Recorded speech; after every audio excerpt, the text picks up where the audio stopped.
why we try to tell the Muslims that all of this was coming? Number one, I'll give you an overall view of strategic management. You know this is true. Number one, scan your environment. Isn't that right? Any strategic managers here, business people? What does it say? Scan your environment. That means know your environment. Study its history, right? Study its pattern of behavior. And therefore, you can begin to make plans and strategies that will lead you to where you want to go. This is natural. Then you have to implement those plans, right? Then you have to come back around, and there's a period of analysis.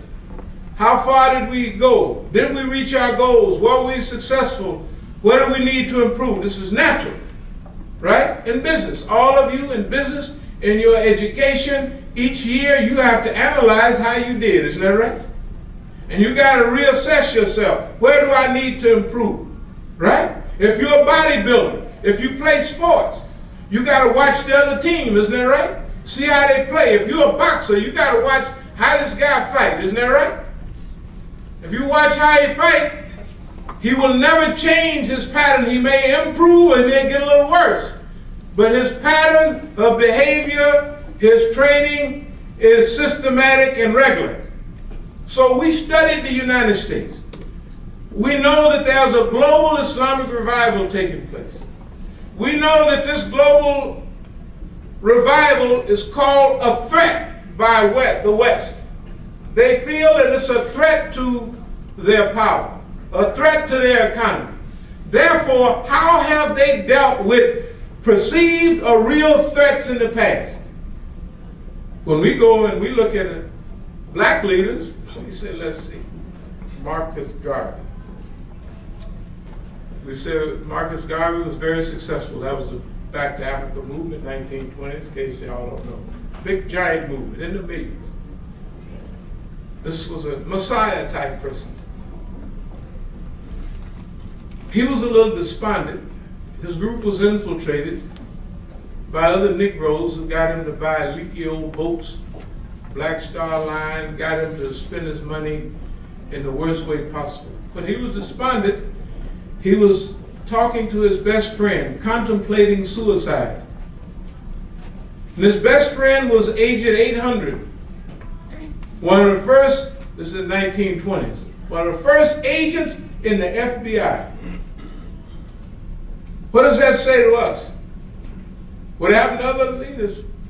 Martin Luther King, he was assassinated. Medgar as well, assassinated. Every leader we've ever had has been assassinated or maligned to the point that they can't make any progress. So what's going to happen to us? We've come to Islam. We've made a transformation. I want to tell you the key element about Islam is transformation. It changes you before and after.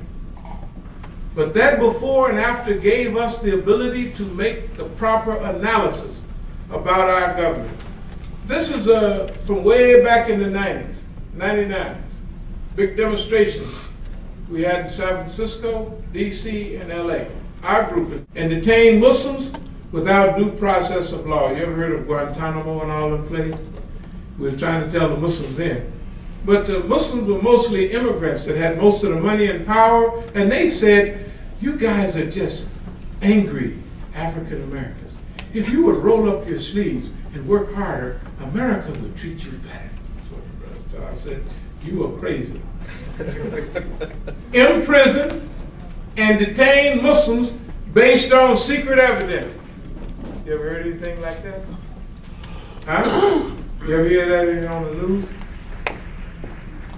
Detain Muslims on the basis of guilt by association. Guilt by association. The Constitution guarantees you freedom of speech, press, religion, and association. Isn't that right? In the First Amendment. Y'all constitutional lawyers out there know. Okay. Eliminate rights of Muslims to give any form of aid to terrorist countries for any reason. Terrorist countries. Who calls people terrorists? By George Bush. George Bush tells you who's the terrorist, isn't that right?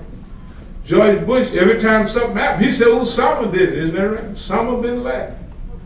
I've been going to conferences all over the world for over 30 years, And I was asking a friend of mine, Imam Musa from DC, I said, did we ever meet, because we go together, I said, did you ever meet any Al-Qaeda? I said, have you ever heard of Al-Qaeda? I said, never heard of Al-Qaeda. Never heard of it. Never heard of it. Well, where did it come from? When the U.S. wants to attack somebody, they set them up. Osama bin Laden, who is he? Who's the bin Laden family? Brothers and sisters, you watch some of the news, right? They lie all the time. But who's the best friend in Arabia of George Bush? Anybody know? The bin Laden family. Huh?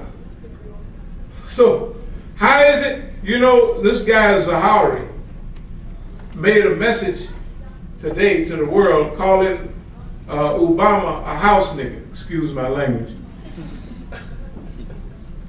Why is it that whenever the United States government needs a reason to be mad at somebody, some dumb Muslim jump up and say, I did it, and I'm going to do this. So every time, remember George Bush's early administration, every time he take a dip in the polls, you would see bin Laden revived.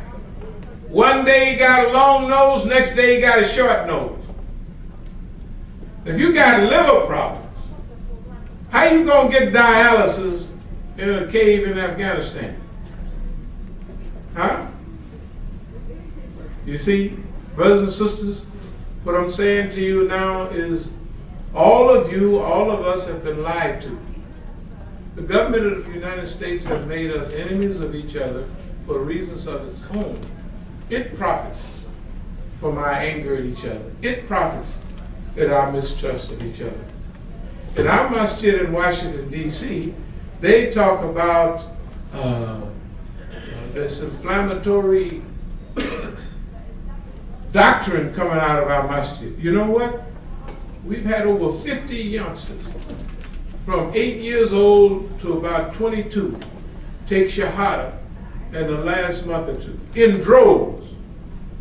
Every Jummah, every religious holiday, every week is people from what we call Simple City. Simple City is a project. And Simple City, anybody know about Simple City? Boy, it's killing all, look at here. I'm from the area. But I hold my hands up when I walk through. I'm all right. Y'all know I'm all right. I'm the imam down the street. Take it easy. I'm getting kind of old, so hold your fire till I get past. Anyway, it's not that bad, but it's close.